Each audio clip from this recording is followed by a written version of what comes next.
Hello, my name is Shara Savage, a program consultant in the Office of Assessment and Accountability, or OAA. Today we will be covering the Administration Code Regulations Training 703 KAR 5080. The training has been broken down into 4 sections: Introduction, Preparation, Administration, and Completion of the State Assessments. If you are providing accommodations, you will also need to review the Inclusions of Special Populations training. This training must be completed prior to administering any state-required assessments, which include KSA, Access for ELs, the ACT, and others. During this section, we will cover the introduction of the Administration Code. This includes training protocols, test security, rationale, test preparation or test prep, the inclusions of special populations, and the alternate assessment. The support materials you received include Administration Code for Kentucky's Educational Assessment Program and this PowerPoint. Please note, the page number at the top of the slides throughout the presentation is where the information can be found in this regulation. What is the rationale behind the Administration Code? Professional ethics, educational defensibility, and student ownership are the standards used in determining appropriate practices.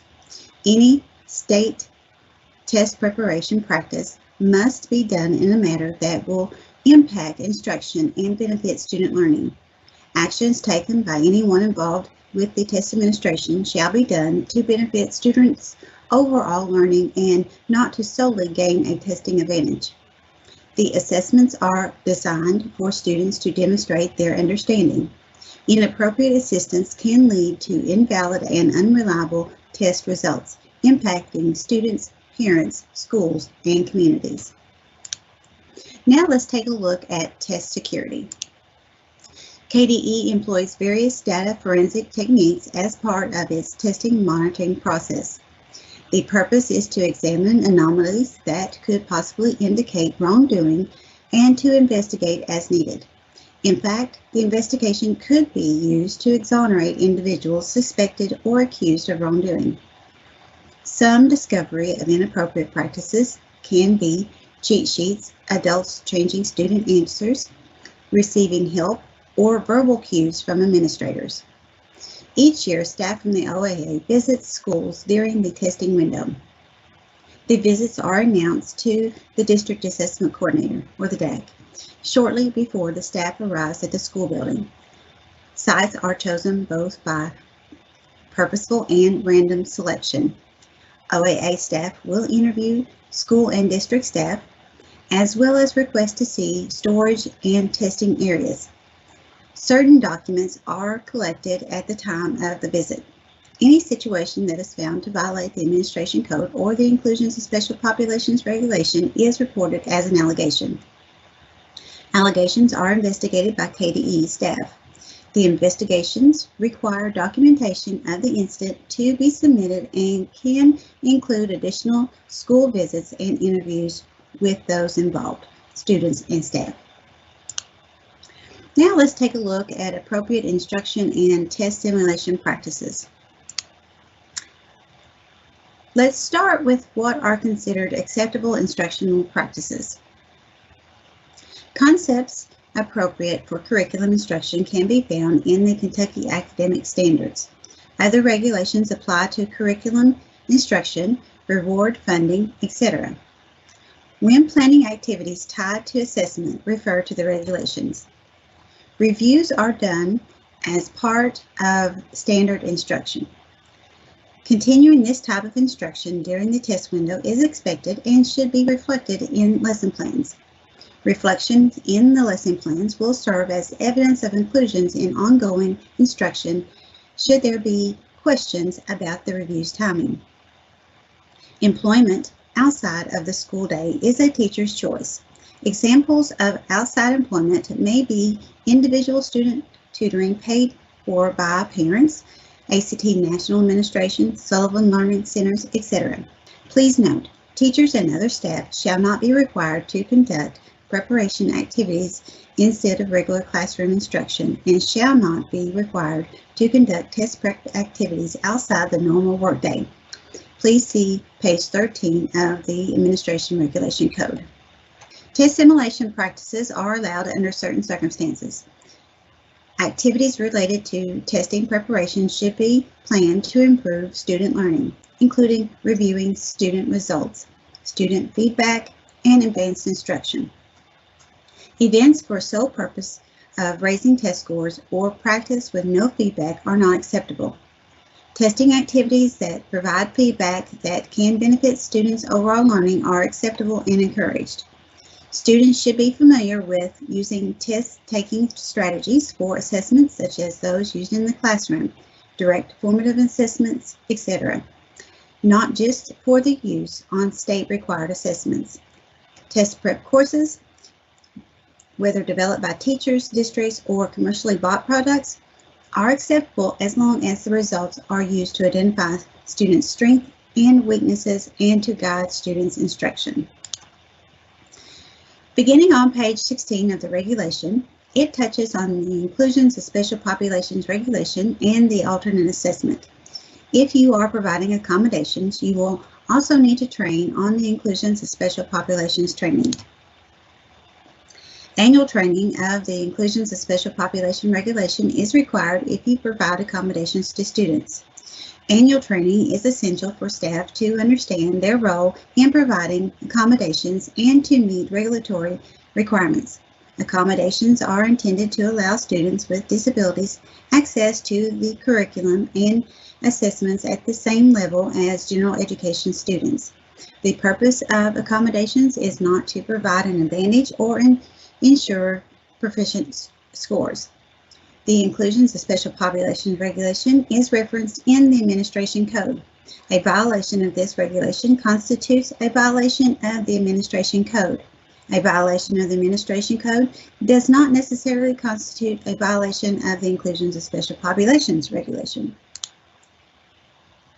What is the Alternative Assessment Program? The Alternate Assessment Program is for students with the most severe cognitive disabilities.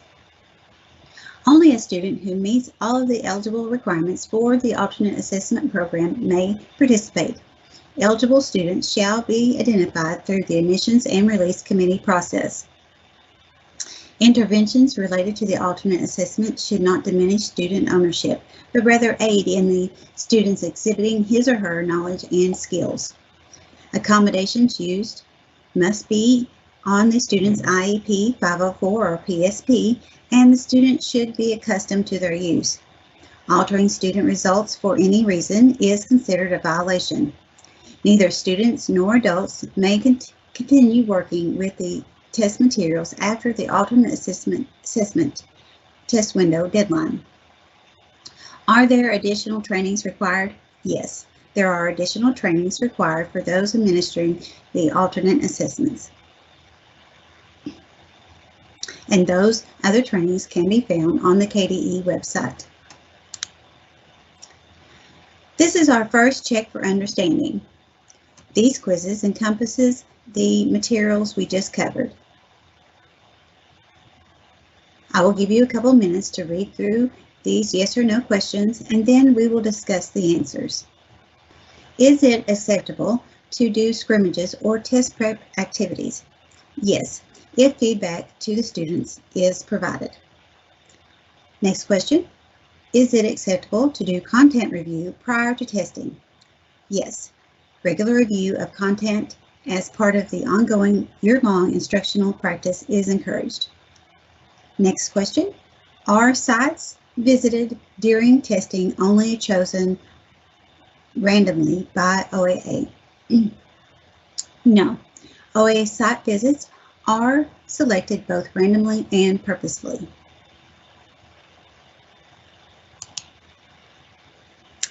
Preparing for state assessment requires district and building assessment coordinators to work together to make certain that the test security is maintained, required retrainings have been conducted, the correct classroom materials are available, Seating charts are started, and the student motivation and rewards do not conflict with the testing or other school policies. DACs and BACs are the authority when dealing with the state-required testing. The responsibility of managing test preparation, a successful test administration, and return shipping falls to the DACs and BACs.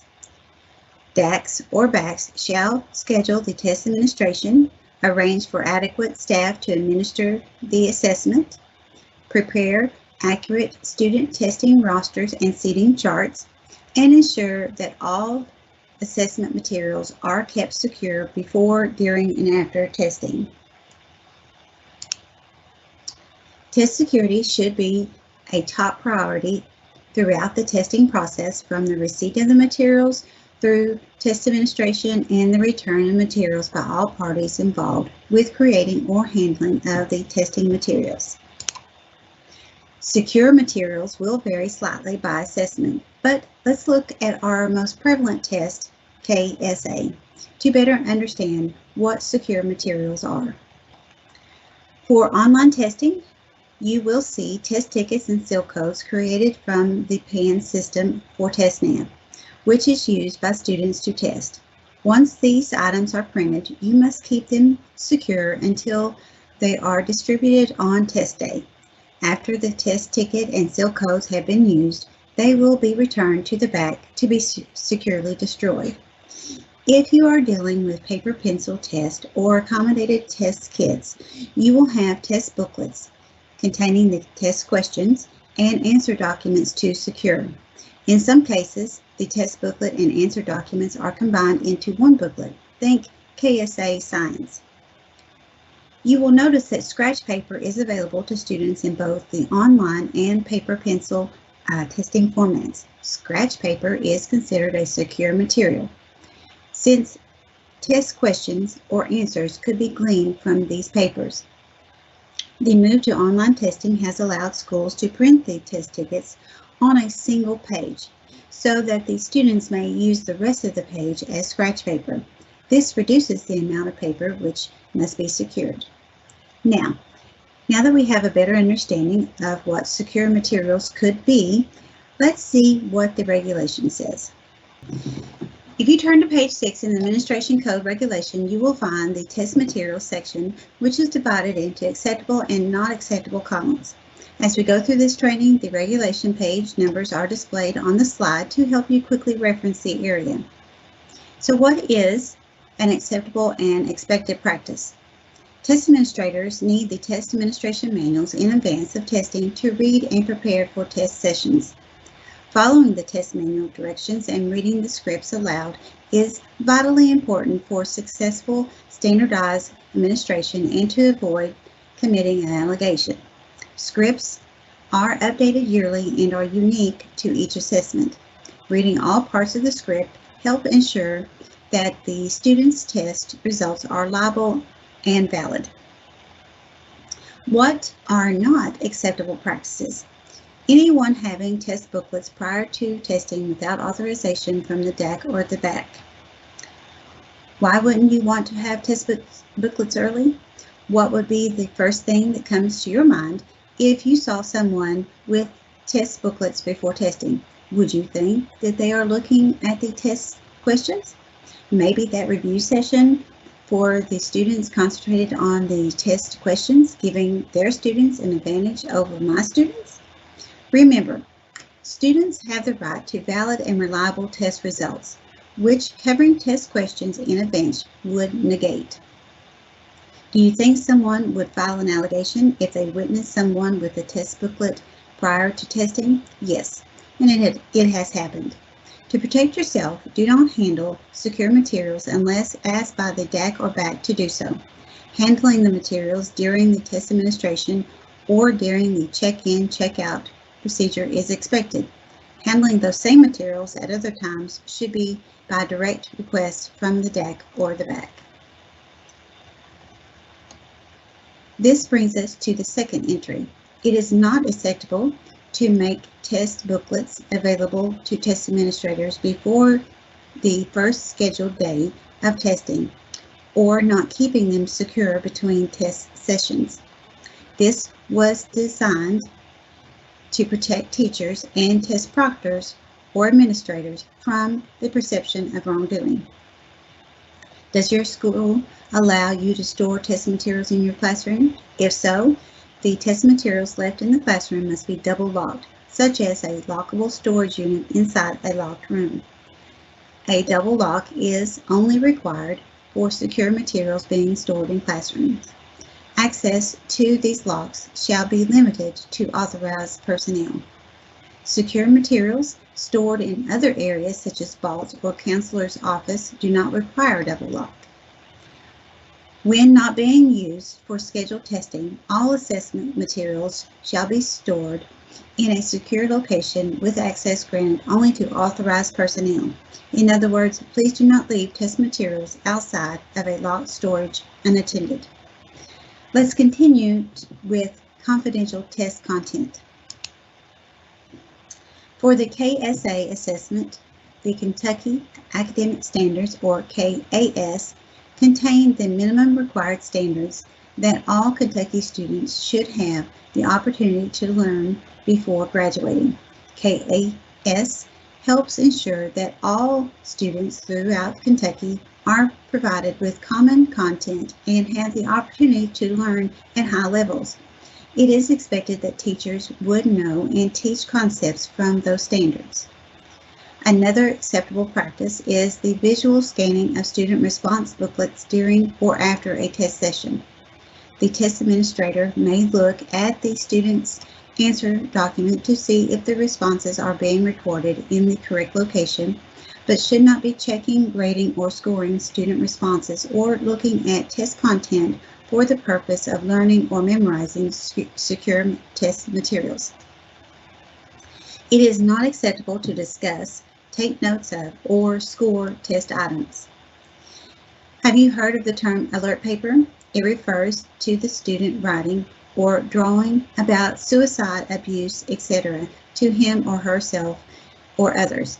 If you see this during or after a test session, remember, it's all right to visually scan student response booklets or computer screens when monitoring the session. So what should you do? The preferred response is to see an alert paper is to alert your BAC or DAC and allow someone to make any copies needed. Why can't a teacher or someone else make an alert paper copies? If you see someone standing at the copier with a test booklet, what is the first thing that comes to mind? Someone is making a copy of the test. You would immediately report that test allegation. When investigated, it was determined that no allegation had occurred. The teacher was making a copy of an alert paper. This incident has happened in the past, which is why it will be the BAC or DAC making the copy instead of one of us. What happens after copies are made? It is expected that anyone who needs to examine the alert paper, parent, Child Protective Services, should do so at the school after signing the non-disclosure form. All copies of the alert paper are considered secure test materials. Once the issue has been resolved, the copies are to be destroyed in a secure manner. Besides the alert paper exception, it is not acceptable to reproduce secure test materials in whole or in part or paraphrasing in any way. Also, it is not acceptable to show test items to anyone not administering the test or revealing test items. This includes a verbal discussion. Allegation alert. Discussing test items in any manner which reveals the content of the item is considered an allegation. For example, two teachers who are administering the KSA are in the faculty lounge. They start talking about an item on the reading test and reveal the passage and some of the questions being asked. Even though both have signed a non-disclosure agreement and are administering the same assessment, discussion of the test items, passage, etc. is not acceptable and is a violation of the administration code. What should they have done? If you believe an item or passage is flawed or incorrect, contact your BAC. Give the BAC the content area, the section, item number, and what is wrong, such as no correct answer. Notice we never reveal the test item content. Our last not acceptable practice is using the knowledge of the test items to prepare students for the assessment. This ties back to not having the test booklets prior to the test administration and not taking any notes when visually scanning the test booklets. Our final acceptable practice deals with scratch paper. On tests where students are allowed to use scratch paper, the scratch paper is considered a secure material and should be collected and securely destroyed after testing. Blank or graph paper may be used for scratch paper. With the advent of online testing, some schools are choosing to use the test ticket printed full page for each student to use as scratch paper instead. What you choose to use as scratch paper is a local decision. Let's look further at the handling of secure test materials. There are times when test materials will leave the school for off-site testing. This may include computers, paper test booklets, audio CDs, etc. For materials being transported and used for home or hospital administration or off-site administration, test security must be maintained. It is not acceptable to leave materials with students at home or hospital setting. Trained staff are expected to be present when secure materials are.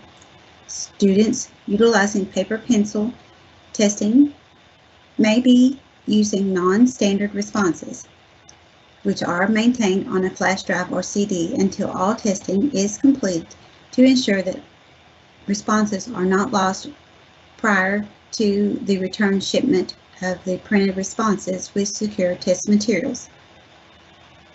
After testing is complete, the student responses have been prepared for return shipment. The electronic versions are to be deleted and/or destroyed. Electronic student responses are to be temporary and not kept for review past the current test window. As a best practice, one of our elementary teachers said, "If it doesn't move, put your name on it." This applies to test booklets, answer documents, and scratch paper. Each year, at least one test proctor gives the wrong materials to a student or two or more. This can occur with online testing. If the student doesn't receive the correct test ticket to log into the session. Instructing students to put their names on scratch paper and retaining the paper until testing is complete are beneficial safety measures in case there are any need to reference it before materials are returned to the vendor. Now we've covered the acceptable practices. Let's look at the not acceptable practices concerning secure materials. It is not acceptable to take test materials out of the school or district building for any reason except for approved off-site testing. Bubbling demographics, graphics, or modifying materials for the alternate assessment shall be completed on school property. Allegation tip. Anyone can report an allegation.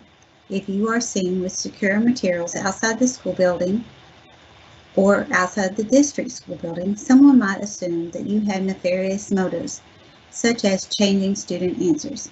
This is the perception, just like the alert paper and the copier.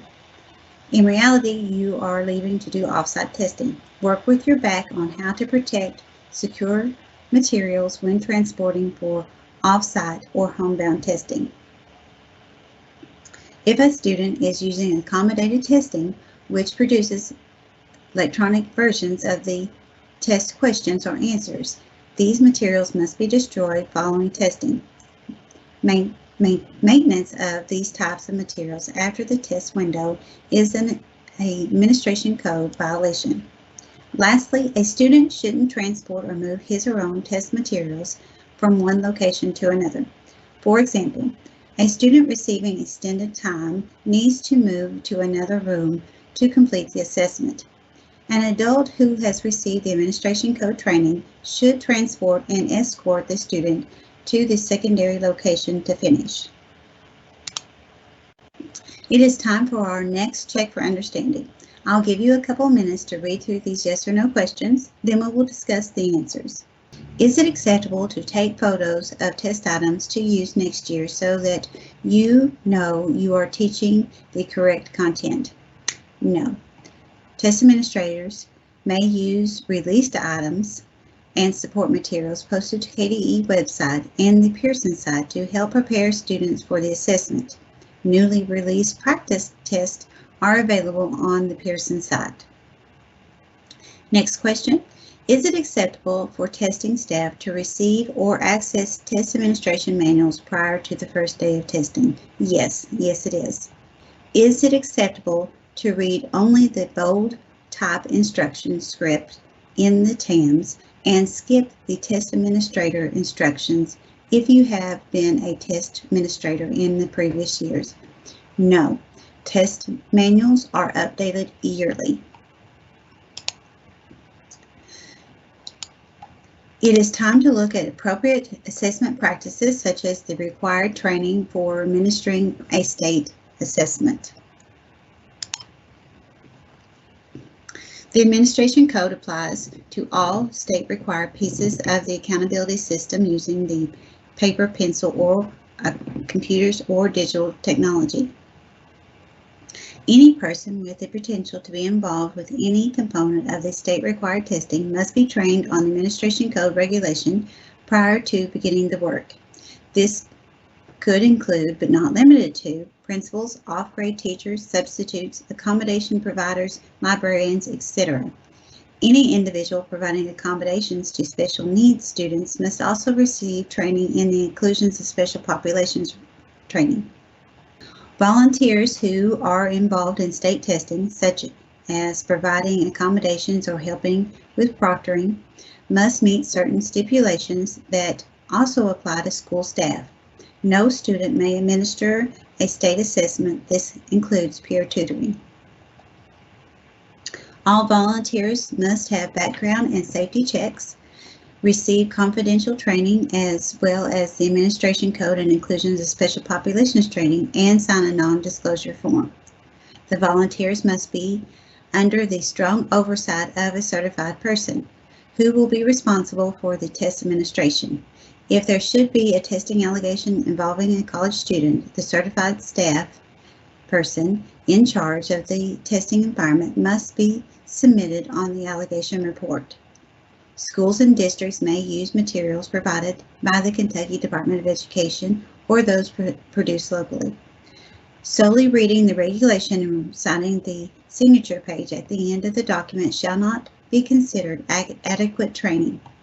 Training shall include interaction regarding the content of the regulation with supporting examples and stipulations, and providing opportunities to ask questions, etc. The intent or the meaning of interaction is for the training to be more than simply being assigned to read and sign the document. The DAX and BAC manual and TAMs are to be the guiding documents for the test administration procedures. Reading the TAMs is expected as part of the required training. Following vendor test administration manuals is of the utmost importance. Districts are charged with maintaining records of individuals receiving the administration code. The participation records may be maintained through collecting individual signature sheets found on the last page of the administration code regulations document, or by the retention of the group training attendance signature pages. Copies of the signature page or group training attendance sheet may be maintained in a hard copy or electronic format. A copy of the group signature sheet is available on the KDE website. Training participants are held professionally accountable for their actions after signing either type of signature sheet. Notice on both sheets it states, "By signing, I acknowledge having received a copy of the Administration Code for Kentucky's Educational Assessment Program 703 KAR 5080 and have participated in training for this regulation. I also agree to comply with the complete content of the regulation and understand that I will be held professionally accountable." Anyone assisting with the state testing will sign the non-disclosure form. Assistance includes handling of testing materials, escorting students, providing accommodations, and more. Discussions or sharing test content details with others, even though they have been trained and are participating in test administrations, is not allowed. Non-disclosure forms can be found on the Forms page in the Accountability and Assessment section of the KDE website. Resources and materials available to students during testing are dependent upon the assessment. Please check the Test Administration Manual for further guidance on what should be at the student's workstation during testing. During an assessment, test administrators shall not distribute, make available, or attach to students' workstation any information or materials that are not sent as part of the assessment materials or specified in the test administration manuals or in a student's plan. Examples of not acceptable resources include copies of acronym sheets or sheets of paper containing a system or for organizing answers, test booklets, computer tools, or other reference resources. A student's IEP 504 plan or PSP allows the student to have additional resources not mentioned in the script. Please check with your back concerning accommodations. Blank writing or graph paper, clear or colored overlay sheets, and bookmarks free of content are allowed at the student's workstation, even though their use are not clearly stated in the test administration manual. Some schools use brightly colored pieces of paper or district or school supplied bookmarks to mark where testing will stop in the session. Whether or not a dictionary or thesaurus is allowed on the test will be covered in the Test Administration Manual or the TAM. The test administrator should refer to the listing of approved and unapproved materials in the TAM to determine when to provide a resource. On-demand writing is the only content area where a student is allowed to have a dictionary or thesaurus. Online testing provides an electronic dictionary and thesaurus to each student. For paper pencil testing or as a backup for online testing, a classroom set of dictionaries or thesaurus should be available for students. Reading, mathematics, science, or social studies content area tests do not allow the use of a dictionary or thesaurus unless clearly stated as an accommodation in a student's plan. It is a local decision by schools or district on whether to allow students access to non-content related materials such as books or puzzles after the student has turned in his or her testing materials to the administrator. Please note that this is after the student has no testing materials at the workstation. Unlike dictionaries or thesaurus, calculators may be used in more than one content area. Check the TAM to determine if a calculator is allowed or if the test section is a no calculator math test. Online testing will provide the student with the type of calculator needed for that test session. It is expected that the student will use the online calculator and not a handheld calculator unless the student's accommodations plan specifies the use of a handheld calculator. Handheld calculators used for pencil paper or accommodated testing should adhere to the KDE's calculator policy, which is available on the KDE website. Be familiar with the requirements of each assessment that you administer. Some test vendors have their own calculator policy requirements that may differ from KDE's policy. KDE recommends that schools provide calculators for each student that meets the current calculator acceptable use criteria. However, students can use their own approved calculator for paper pencil tests. Test administrators are responsible for ensuring that communication and internet capabilities are disabled during testing sessions. This also includes turning off the computer algebraic system on a calculator. See the KDE calculator policy for details. It is not acceptable for students within the same testing session to share calculators, even if the test administrator clears the program in between uses. There should be a 1-to-1 ratio of calculators to students during a test session. Allegation tip: plan ahead of time to have all the necessary related materials such as dictionaries, thesaurus, calculators, etc. needed for testing both special needs and general education students. Use the test administration manual to check which materials are allowed for a test session. Except in cases where allowed, students should not have access to electronic devices until all testing in the building is complete to ensure students are not communicating with other students in the testing session. Internet access may become necessary in the future for computer-based testing, but it is not acceptable to use an electronic device or the internet to gain a testing advantage. Electronic devices are everywhere and they are getting smaller every day, making our job of maintaining a fair and unbiased testing environment harder. Except in cases where allowed, students should not have access to electronic devices until all testing in the building is completed, to ensure that students are not communicating with others in testing sessions.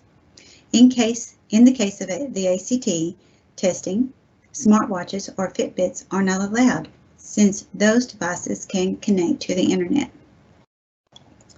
A student may use an approved personal electronic device, such as a calculator, if the device meets the acceptable use criteria, which includes disabling the device communication and internet features.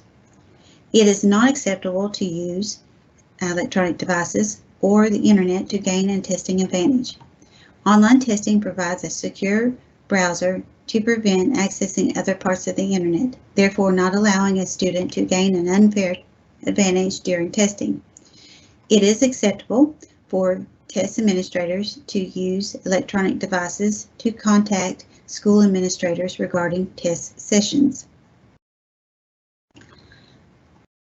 Teachers should be communicating with the building assessment coordinators or designee for assistance with situations in the classroom and not with each other while testing is occurring.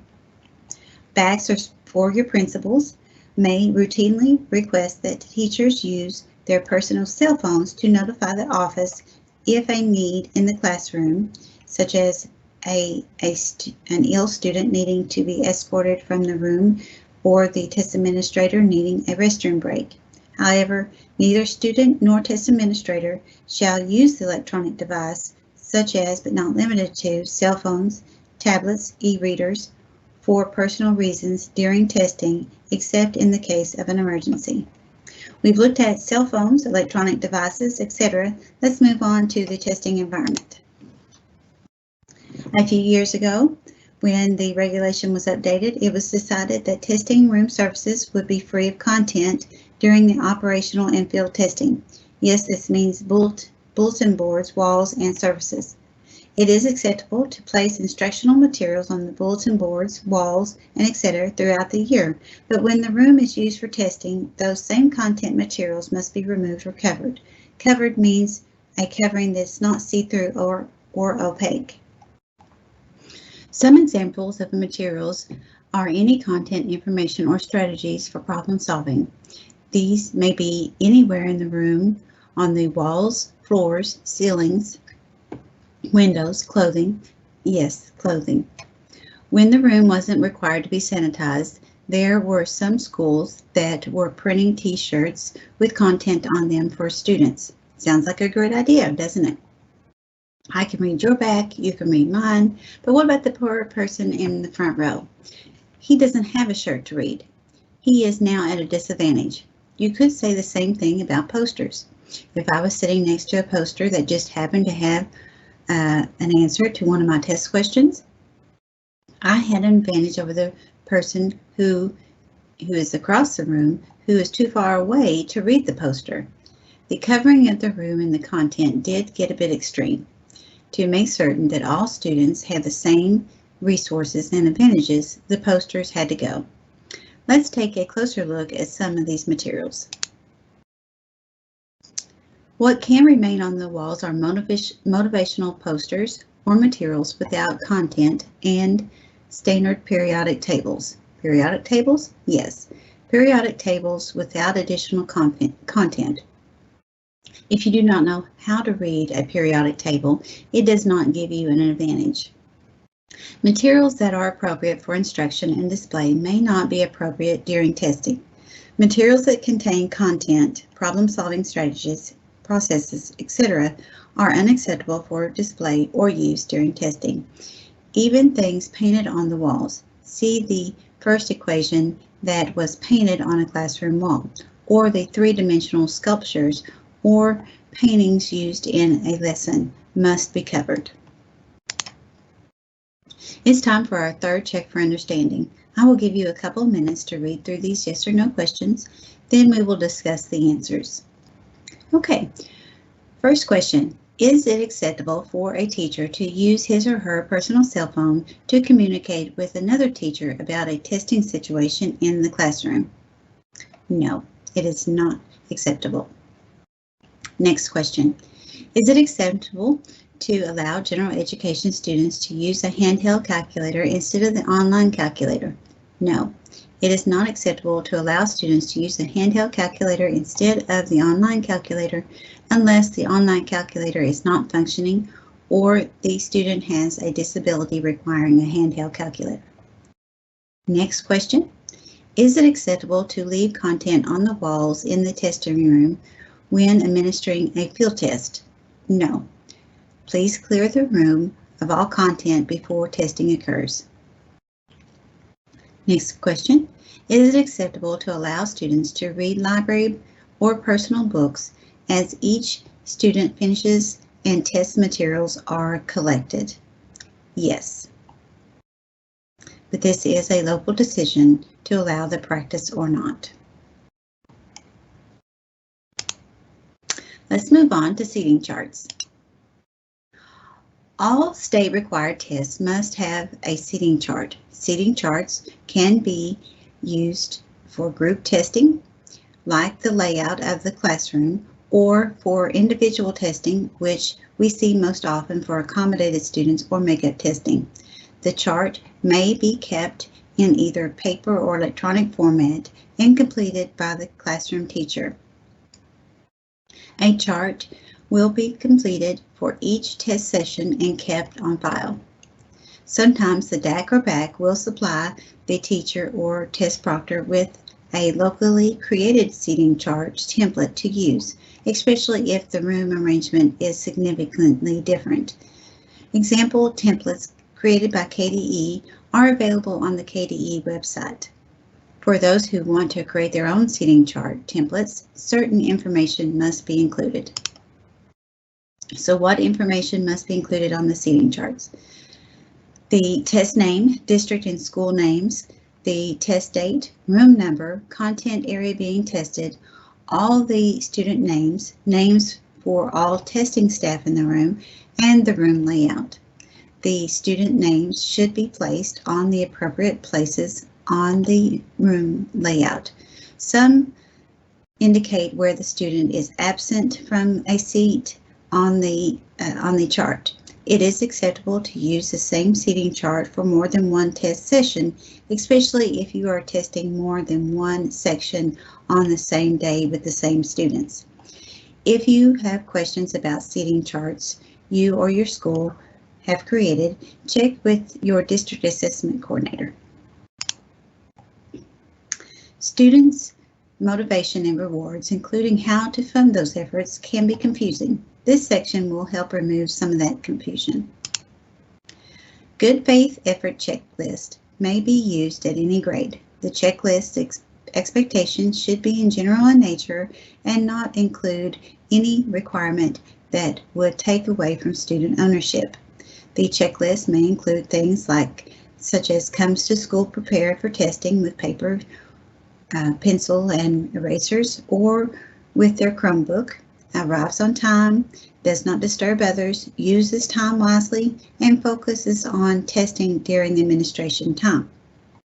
The checklist should not include any type of evaluation of the student responses, such as wrote 3 paragraphs or that test answers were not correct. No evaluative feedback can be given to students until all testing is complete and materials are out of the hands of the students and teachers. The district or schools can decide how to share the results of the good faith effort checklist based on completing testing. Results may be shared for a grade level at the school when all testing is completed for that grade level. A school could decide to share results of a checklist only after all testing for the entire school is completed, or a district may give directions as to how the results can be shared. With the move to online testing, some of the currently used good faith effort checklist may be required to have some updates. In a paper pencil test, it is easy to visually scan student responses following the test session to see if a student did a pre-write or completed all test questions. This may not be available for online testing. Once the test is submitted by the student, the test proctor cannot access the student responses. Use of the checklist may require the teacher to mark the checklist as the students are testing.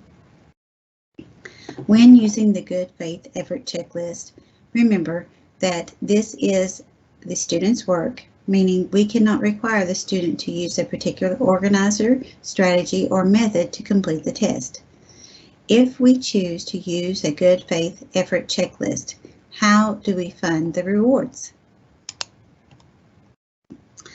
Funding rewards for the good faith effort checklist may come from various sources. The best source may be donations from individuals, businesses, parents, or staff to fund the student incentives.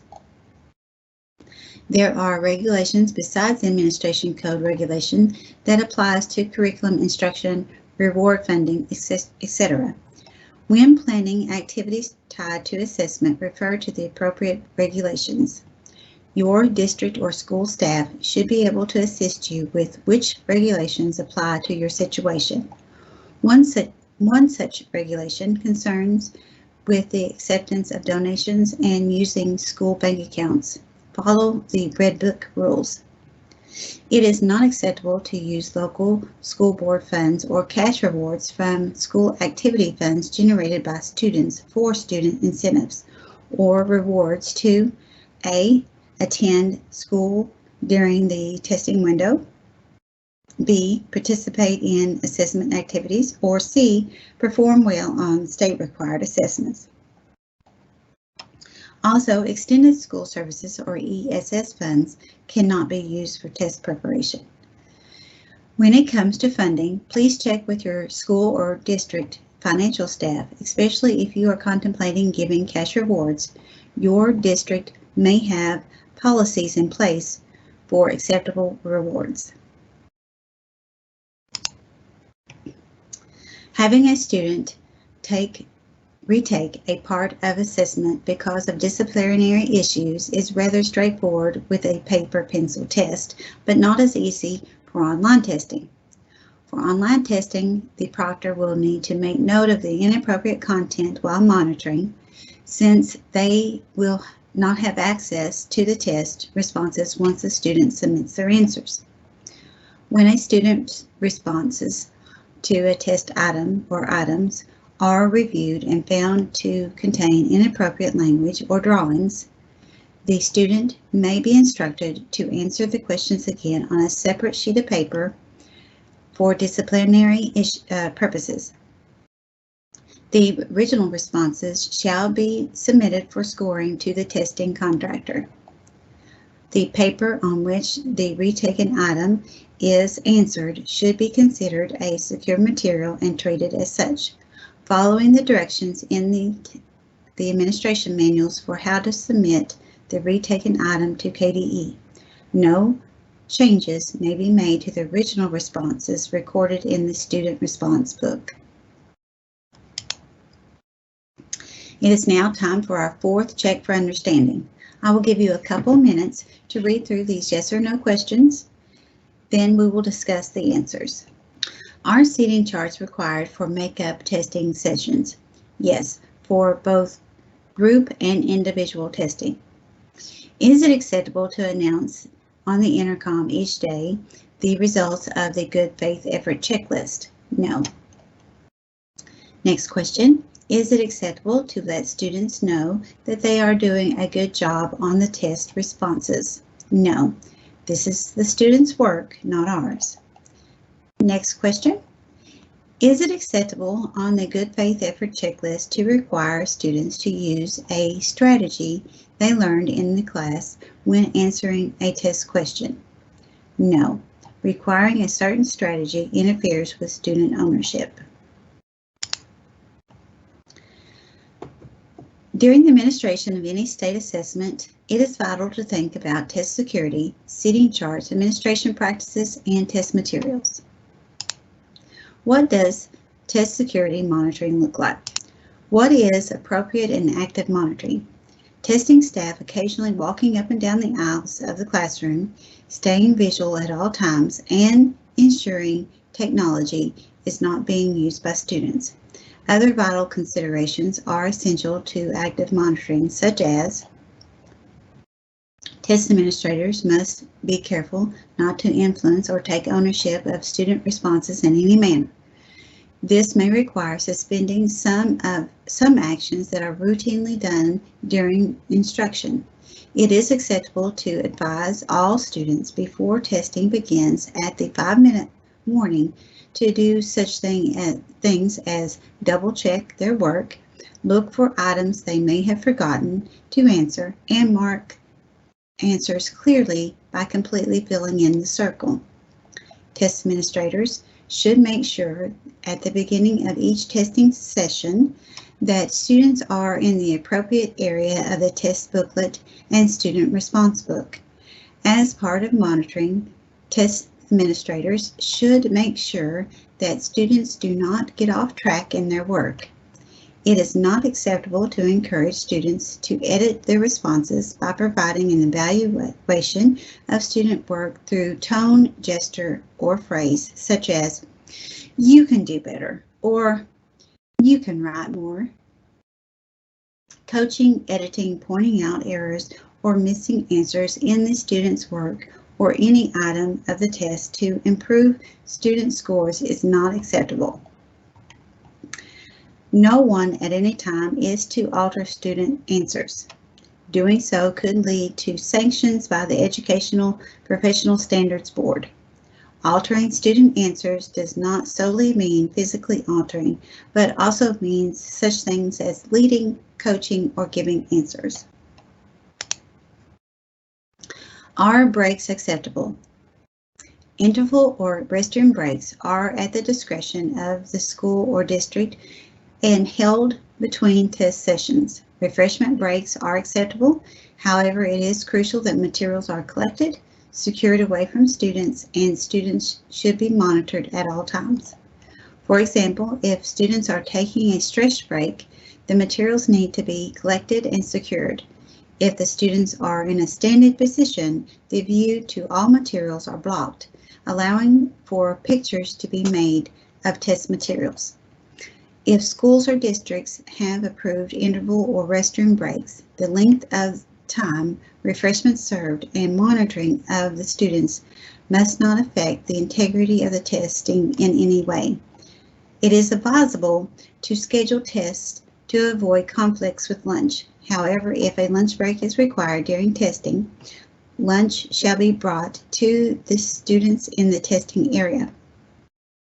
If there are too many students for this to be reasonably accomplished, test materials should be secured. The students shall be escorted to the lunchroom, told not to discuss the test, and sufficiently monitored to prevent discussion of the test items during the entire lunch period, and escorted back to the testing area. In the test preparation activities, we saw how to create testing charts. Now that it's time to test, what do we do with these seating charts? It is time to update your seating charts. During the assessment, it is vital that seating charts that you created during your preparation for the assessments be updated with current testing information. The seating will need to be kept on file in case it's needed later if questions arise. During the administration of state assessments, it is important to consider best practices on testing time, accommodations, testing order, testing materials, and student behavior. Let's take a closer look at what regulation says about these best practices. Following testing times are essential for reliable testing administration. Students who miss or leave a test session due to reasonable circumstances may pick up with the next test item and use the remaining allotted time during a makeup session. Test administrators should note the balance of time remaining for students leaving during a testing session. The student cannot return to a previously answered item. Students who leave the test session for unwarranted circumstances may not complete the test part being administered at the time he or she left. Student absences must be excused for valid reasons, for such absences caused by student illness, injury, or serious family personal circumstances in order to participate in makeup testing. Principals should make the determination as to whether or not the absence is legitimate. KDE recommends that students test with their peers following an absence. Makeup sessions should be done as soon as possible for the missed test parts. For legitimate absences, students are allowed to pick up with the first unanswered item and are allowed the balance of allotted time to complete the test session. Students should not work on any items that were already completed prior to their absence. All testing sessions end at the end of the school day. When scheduling test sessions, make certain that students has time to finish the session or do not begin the session. Principals should work with BACs, directors of special education, teachers, and accommodations providers to make sure everyone understands how to provide accommodations.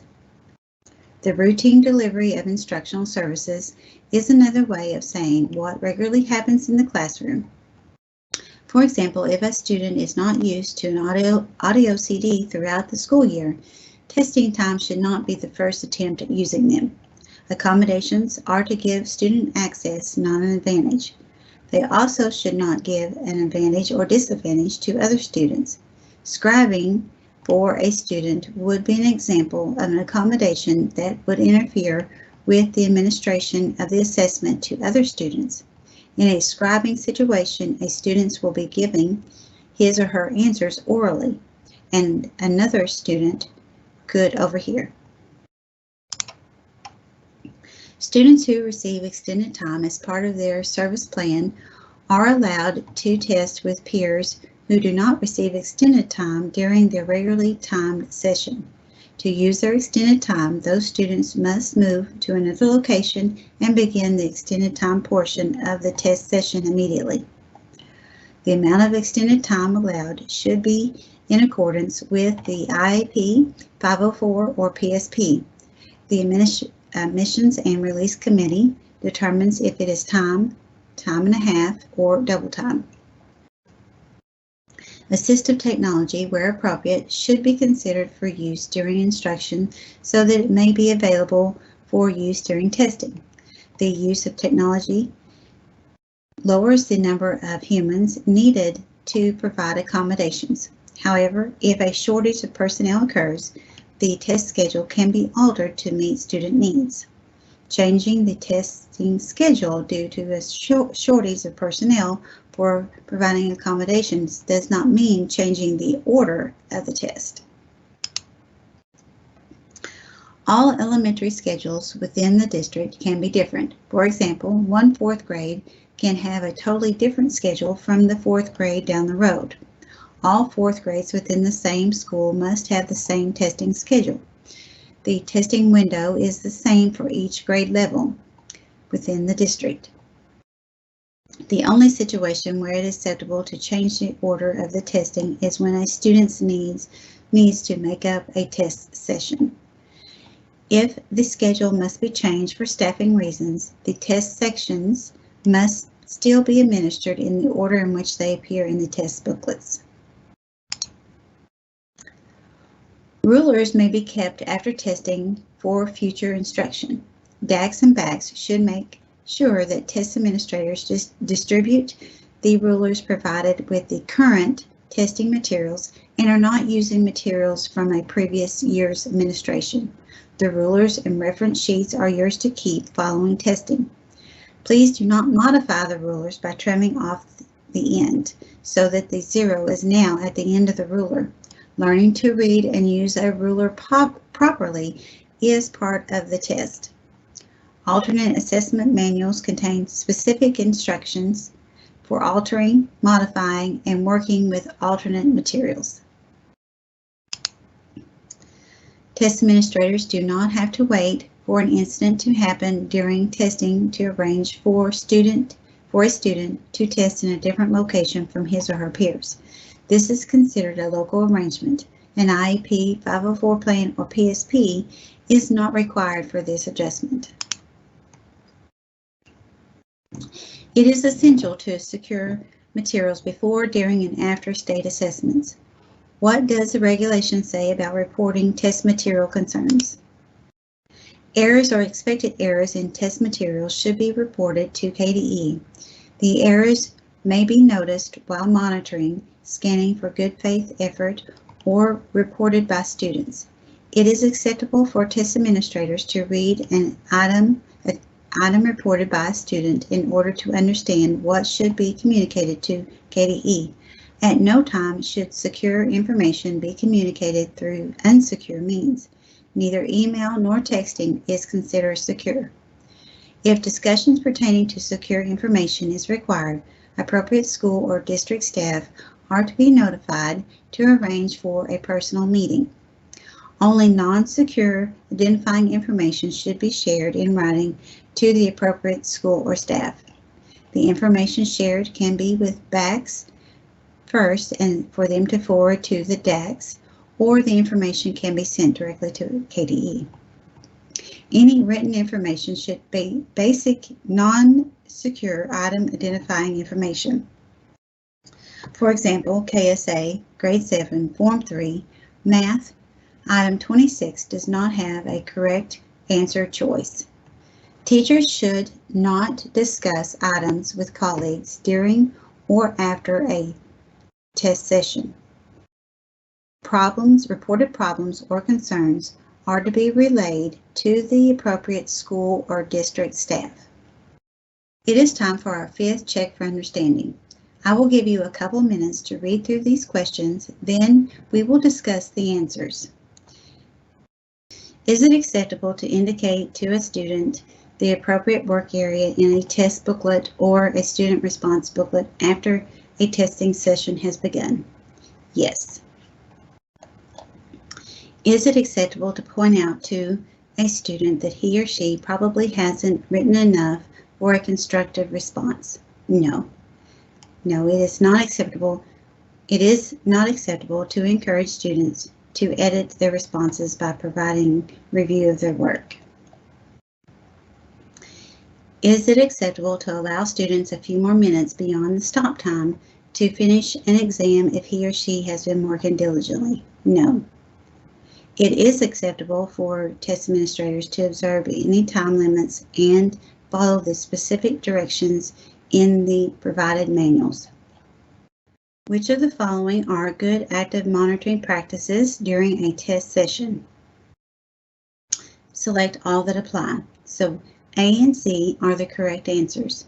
Test administrators are to circulate throughout the testing site during the testing sessions.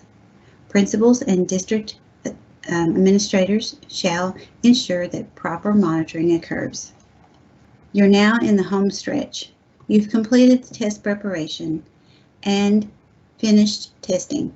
Now what happens? At this point in the process, you still have secure test materials. If you are the back, you will be working out with your DAC how to handle the return of the materials to the vendor. For some tests, you may be packing and sending from the school. Other tests, you may be sending those materials back to the district to be returned to the vendor in one large shipment. After testing is complete, it is time to securely destroy the seal codes, test tickets, scratch paper, and any other materials outlined in the test administration manual that could not be returned to the vendor. Some districts have these items securely destroyed by the school. Others have everything brought to the DACs. This is a local decision. Test booklets, answer documents, these type of materials must be returned to the vendor. Following the instructions from your DAC on the proper procedures to use. If you are responsible for packing these materials, please refer to the administration guide for guidance. Scratch paper has been accumulating all through our testing window and should be treated as secure materials. Some of our scratch paper could be test tickets that students use for scratch paper as well. As your materials ship back to the vendor, it is time to securely destroy all scratch paper according to your district's policy. Test tickets and answer documents should be treated as secure materials. Some of our test tickets could be in the scratch paper pile if students used it for scratch paper. As your materials ship back to the vendor, it is time to securely destroy all test tickets according to your district policy. Completed answer documents will be returned to the vendor for scoring. Depending on the assessment, you may or may not return blank answer documents. Please refer to the test administration manual for guidance on how to handle blank answer documents.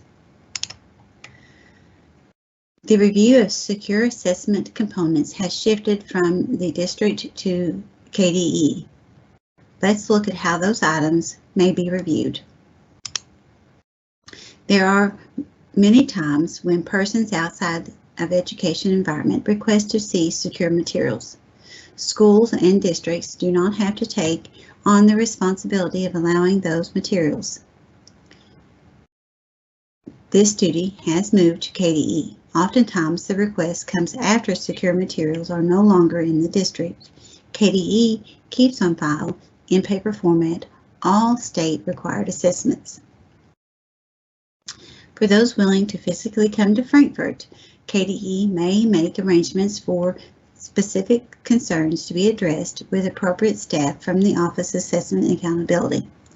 Anyone reviewing a test item or items will be required to sign a legally binding non-disclosure form.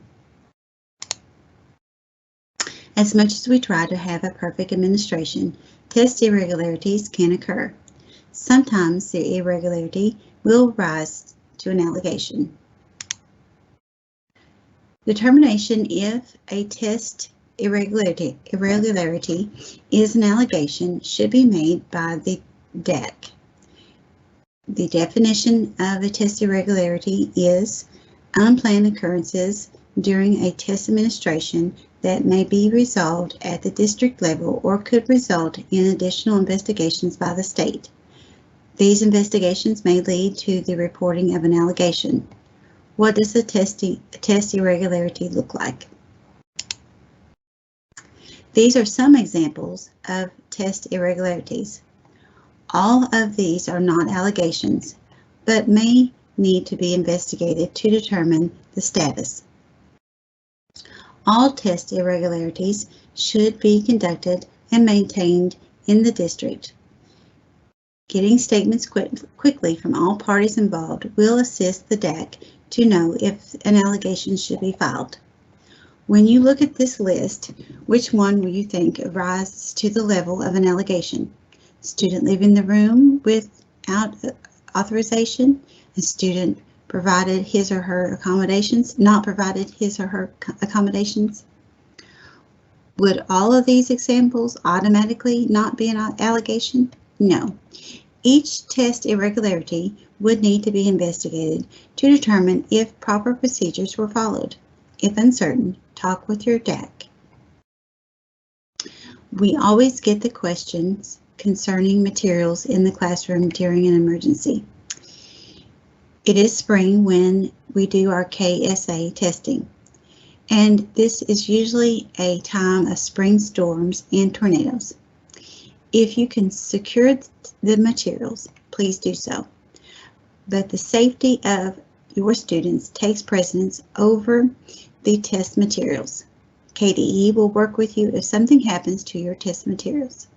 In case you were wondering, we have had a tornado come through and take materials into another state. No students were harmed, which is what is important.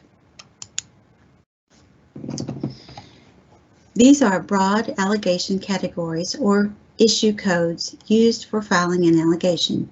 Notice that examples correspond to the information that we have covered in the administration code training. Let's look more closely at each category. First category, inappropriate practice, improper assistance.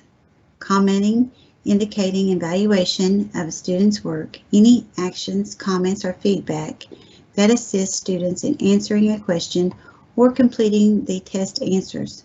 Use of a specific test item knowledge to prepare students for the assessment, allowing students to change or complete answers after the time limit. Next is monitoring issues, student inappropriate actions. Testing staff not accurately circulating or not maintaining a conducive testing environment. Student worked ahead into other parts or returned to a previously administered test part. Students sharing answers through any manner, including physical gestures, written or electronic means. Next is security of testing materials. Test materials left unattended or not securely stored, unaccounted for test materials, allowing untrained individuals or those without DAC permissions to access secure materials, sharing in any manner knowledge of specific items, allowing students to carry or have secure materials without supervision. Next, materials, resources, electronic devices.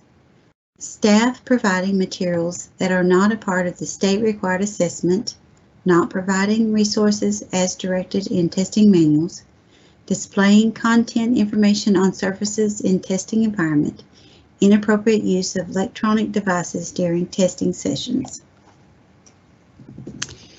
Testing order or time. Staff not administering test parts in the order they appear in the test booklets or not observing sessions time limits. Next, special populations or accommodations. Staff failed to provide accommodations or provide inappropriate accommodations per the IEP, PSP, or 504 plan. Staff not following appropriate administration guidelines for alternate assessment test components. Lastly, other. Incidents or allegations that occurred but are not limited to the following actions: test fraud, test theft, test prep, inappropriate reporting of student data, and non-academic indicators, testing issues, test security breach, etc. Allegations are investigated by KDE staff. The investigations require documentations of the incident to be submitted and can include school visits and interviews with those involved. Allegations may be reported by anyone through notifying school or district staff or directly to KDE. Allegations can be reported anonymously through phone calls or emails. The report information must be sufficient enough to warrant an investigation. Reports that lack enough information are stalled and cannot be followed up upon with an investigation. Allegations reported to BACS should be relayed to KDE through the District Assessment Coordinator. DACS, in turn, will submit the information online. Here is the process in more detail. Investigations results go to the Board of Review, who sends their recommendation to the Commissioner of Education, who will make the final determination. The district will receive a letter from KDE stating the actions being taken. There are a few more parts of the State Assessment and Accountability System: reporting student data and non-academic indicators. Non-academic information submitted to KDE is expected to be as accurate as possible at the time of submission. However, there are opportunities to correct errors that are discovered during the data review process. Embargoes are in place around different types of data at multiple times throughout the year. The embargoes are in place to allow the review of data for accuracy before the data is released to the public. Releasing embargo data can result in misinformation being shared and inadequate data being used for decision making. KDE clearly communicates embargo time periods as well as when the data is available to the public. A violation of the embargo could result in not having early access to future pre-release data.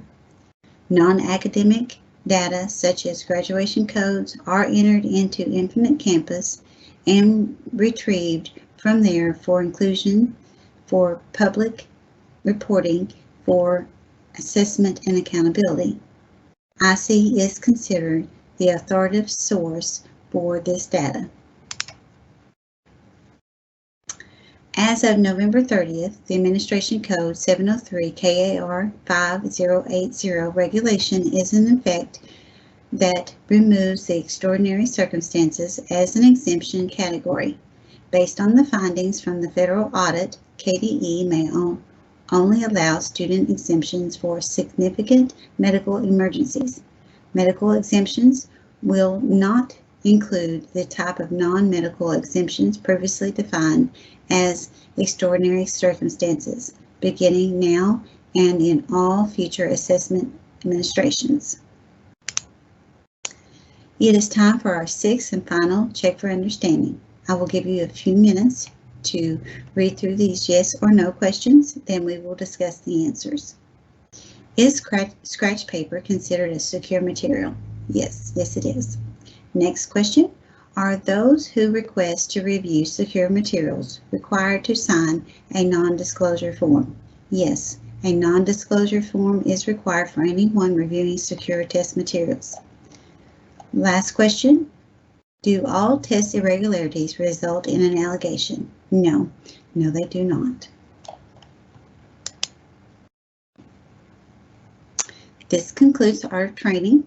If you have questions, please contact us at KDE DAC Information by email at dacinfo@education.ky.gov or give us a call at 502-564-4394. Thank you for participating in this section of the training with the Office of Assessment and Accountability.